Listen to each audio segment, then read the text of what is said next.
El cruce del río Jordán, cuando la promesa se cumple. En los albores de una nueva era para el pueblo de Israel, el amanecer dorado se reflejaba sobre las aguas del Jordán. El murmullo del río parecía entonar un cántico antiguo, como si las corrientes mismas recordaran las promesas de Dios pronunciadas siglos atrás.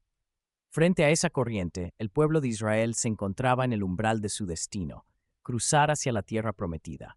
Era el fin de una larga travesía. 40 años de desierto habían templado la fe y el corazón de aquella nación que un día salió esclava de Egipto y ahora estaba a punto de convertirse en un pueblo libre, firme sobre la herencia que el Señor había jurado a Abraham, Isaac y Jacob.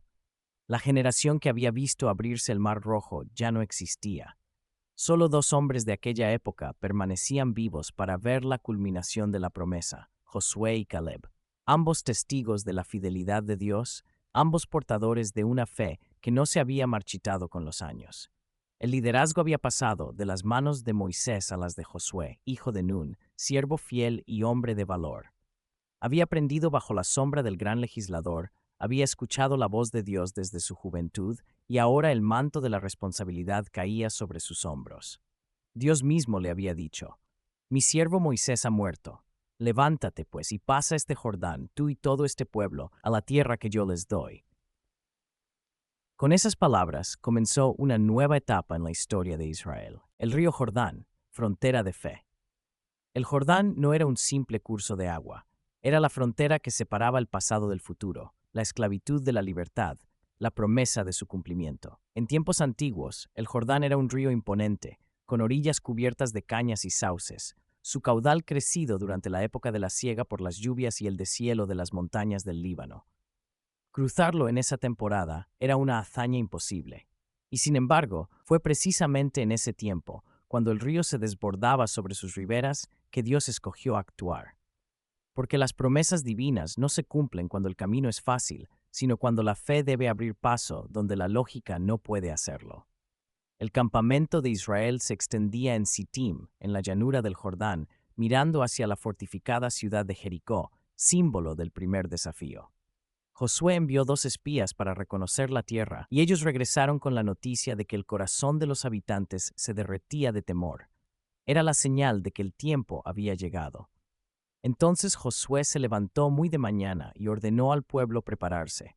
Los sacerdotes debían llevar el arca del pacto, símbolo de la presencia divina, delante de todos. El arca, recubierta de oro y custodiada por querubines tallados, contenía las tablas de la ley, la vara de Aarón y el maná, testimonios del pacto entre Dios e Israel. Allí habitaba la gloria del Altísimo. No operan con voz fe, santificaos, porque mañana Jehová hará maravillas entre vosotros. Josué 3:5. El momento de la fe. El amanecer siguiente fue un espectáculo de solemnidad y expectación. Las tribus se organizaron, los ancianos guiaban a sus familias, los guerreros se alineaban en orden, y los sacerdotes, vestidos con lino puro, cargaban el arca sobre sus hombros.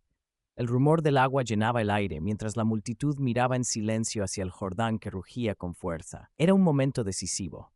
Dios habló a Josué, confirmando su autoridad ante todo el pueblo.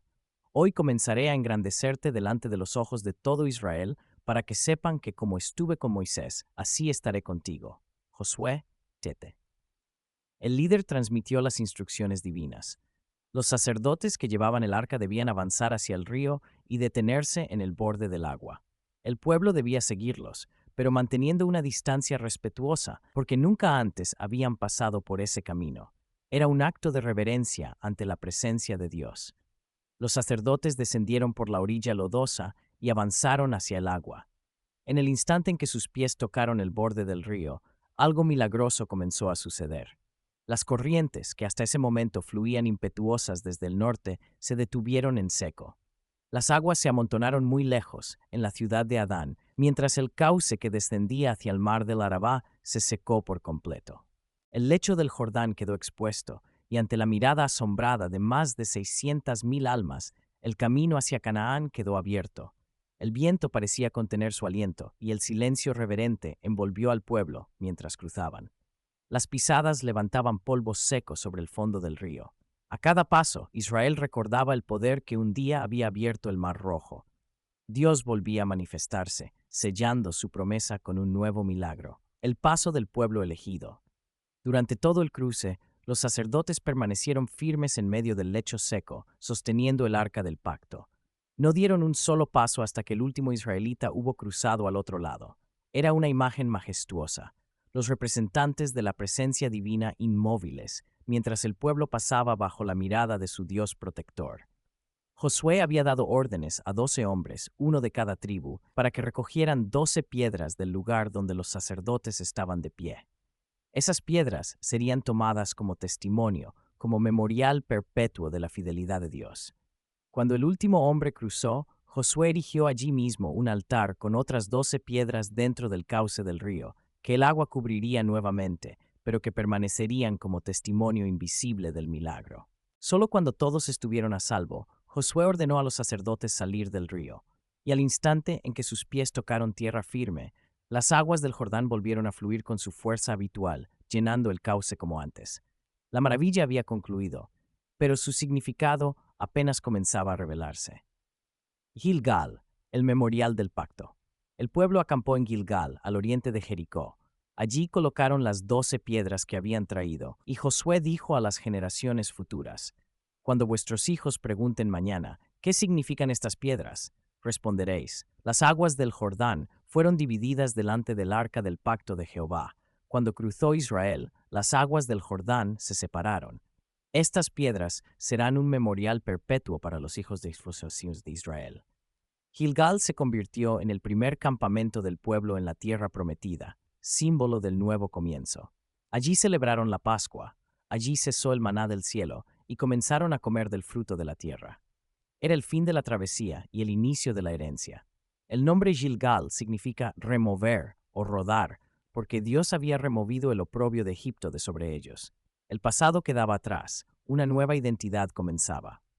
El cruce del Jordán no fue solo un acto físico de desplazamiento, sino una transición espiritual, del desierto a la abundancia, de la dependencia al propósito, del vagar sin rumbo al cumplimiento de la promesa divina. El significado espiritual del cruce. En las Escrituras, el Jordán representa un límite entre dos estados del alma, lo antiguo y lo nuevo, lo humano y lo divino, la fe en espera y la fe en acción. Cruzar el Jordán simboliza atravesar la frontera entre la promesa y su cumplimiento, entre la prueba y la recompensa. Para Israel fue el acto final de obediencia antes de conquistar la tierra. Para los creyentes es un reflejo del paso de la muerte a la vida, del pecado a la gracia, de las tinieblas a la luz del reino de Dios. Así como el Mar Rojo marcó la liberación de la esclavitud, el Jordán marcó la entrada en la libertad prometida. Ambos pasajes, aunque separados por 40 años, fueron guiados por el mismo poder divino. Y en ambos, las aguas, símbolo del caos, de los límites humanos, fueron dominadas por la autoridad del Creador. El arca del pacto, al situarse en medio del río, señalaba una verdad profunda. La presencia de Dios es lo que abre camino donde no lo hay. Sin el arca, el Jordán sería intransitable. Con el arca, las aguas se rinden ante la majestad divina. El cruce del Jordán en la fe cristiana. Siglos después, el mismo río sería testigo de otro acontecimiento sagrado, el bautismo de Jesús. En esas mismas aguas, el Hijo de Dios fue sumergido por Juan el Bautista, inaugurando su ministerio. No fue casualidad. Al hacerlo, Jesús revivió simbólicamente el paso del pueblo de Israel, pero en un nivel espiritual.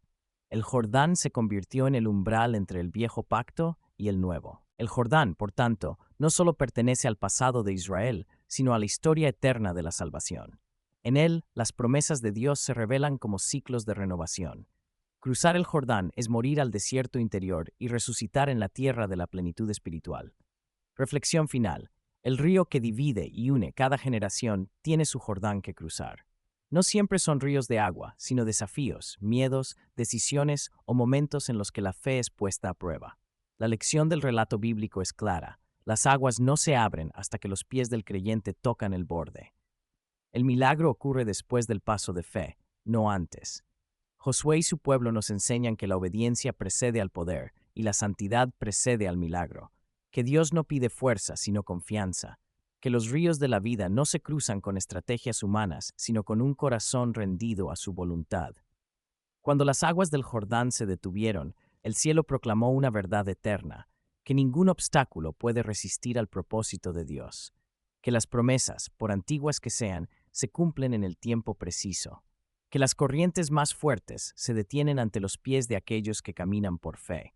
Y cuando el pueblo levantó las 12 piedras en Gilgal, selló con ellas una verdad que traspasaría los siglos.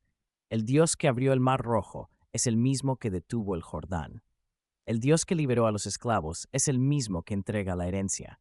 El Dios que prometió, cumple.